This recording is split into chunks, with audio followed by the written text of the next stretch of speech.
I wanted to read this status that I wrote this morning because I don't think it'll ever not be relevant. Friends, tuning into your body is an essential practice for wellness. To be honest, it feels difficult in the beginning, so difficult that it might feel like you're not accomplishing anything. That's how it felt for me, but I stuck with it. Here's my tip. When you start focusing on paying attention to your body, trust that something's happening even if it feels like nothing's happening. Imagine that you're inside a block of ice and that when you're asking your mind to feel sensations or emotions in your body, that when you're starting to probe, you're actually not starting on your body, but the ice that encases your body. Of course, you can't feel it, but when you're starting, the ice is melting. Eventually, you will reach your skin and be able to feel things. 4 years ago, I took anger management class.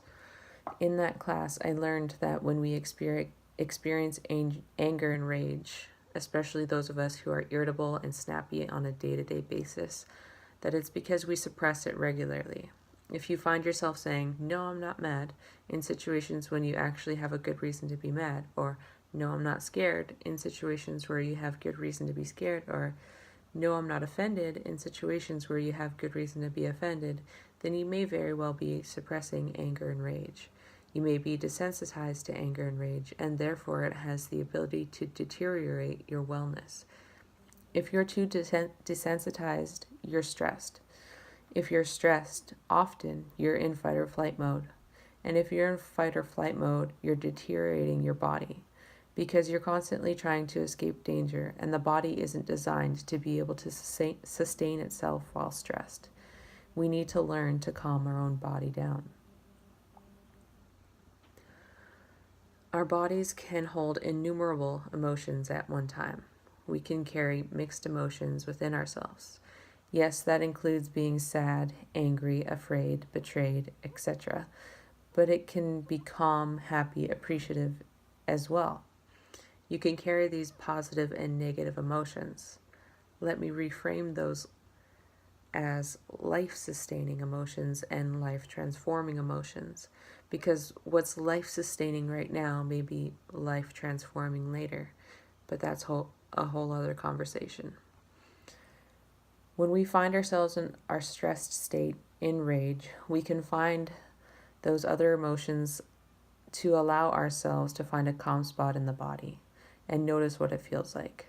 When I first tried this with my therapist, I was feeling rage. Rage was in my entire body. She asked me, "Can you find a calm spot in your body?" And I said, "No." When I experienced rage at this point in my life, I don't have calm spots in my body. At least I can't feel them. I feel rage everywhere. The only way I can feel calm in my body is if enough time passes. When I was experiencing that moment with her, I explained to her and myself that I was open to feeling calm in my body when I feel rage, as well as sadness. Now, when I have intense and stressful emotions, I can feel the mixture of emotions within my body. Something intense will happen, and I tune into my body, and it's like a map of cold and warm portions of my body are shown to me. I'm no longer encased in ice. I'm far less desensitized to all of my emotions. I'm far less explosive with my anger when I feel it because it hasn't built up. For many of us, our anger is almost birthed with us. And we have experiences in our lives that compound it. And that's why we can experience rage even at young ages. And we learn to deal with anger just enough, or maybe not at all, to not get kicked out of school, or not get fired, or not lose friends, maybe. But some part of our lives suffers. And we feel powerless to these emotions. I must be a passionate person. We wonder to ourselves why we can be totally cool in one situation one day, but then we get into conflict and we can't back down, or we can't let go of something that really upsets us. So for our wellness, we need to take holistic approaches. We need to train our mind to be kind to ourselves. We need to listen to our bodies. We need to allow creativity to flow out of us. through writing, through movement, through our voice. And if you feel like you don't know what that is, don't make it a big deal. I couldn't sing, and I still can't if I'm not singing along with something. So I prayed to the moon to help me find my voice, and I'd sing all my favorite songs as often as I could. I'd sing in drum groups with friends. Today I sing to kids every day at school. I couldn't dance, and I still can't if it's not rap or R&B music. So I decided I'll dance with my kids. Kids don't judge. My kids also deserve the chance to experience dance as fun. So I bought Just Dance games and danced with them and danced them with my kids. Nathan's favorite song was Good Feeling. He was so rad. He was like 2 years old in a diaper, dancing his heart out. Callie would be bouncing in a bouncer thingy as me and her brothers, and sometimes aunties too, would be playing Just Dance together. Last night I was dancing to one of my favorite songs while brushing my teeth, and Callie was on my bed dancing too. I needed nature as well. So in the past year, I've been bathing regularly, but last December I also went and fasted for 4 days. So don't think you need to take grand lifestyle changes or invest in some sort of class. I don't discourage that at all, but if the idea of joining a class feels intimidating or just not within your means, you can always just find little ways to try all this in your own home. And maybe you don't think you'll ever do baths in rivers or the ocean like I do, but you can always hike or just ground with the tree daily. I was in the pits of hell a few times since I started my journey of understanding my anger.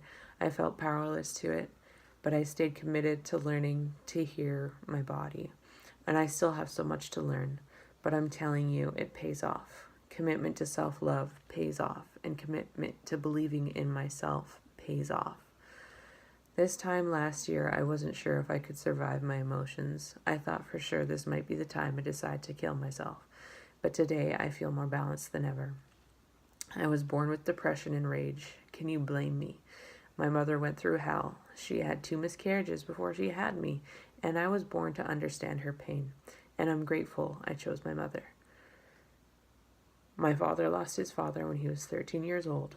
He hasn't always known how to be present with us, but he's got a heart of gold, and I'm glad I chose my father. I'm here to heal my families by loving myself, loving all the pain my parents and grandparents endured. And we can all do this, taking things one step at a time. One baby step at a time really pays off.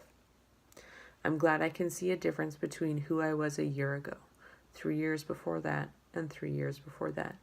7 years ago, I thought I was just repeating pattern after pattern of failed attempts at wellness, but those failures was me working towards that feeling of wellness I desired. As long as I told myself that I'm making progress, even if it feels like I'm not, that really helped me moving forward. So you can do the same for yourself.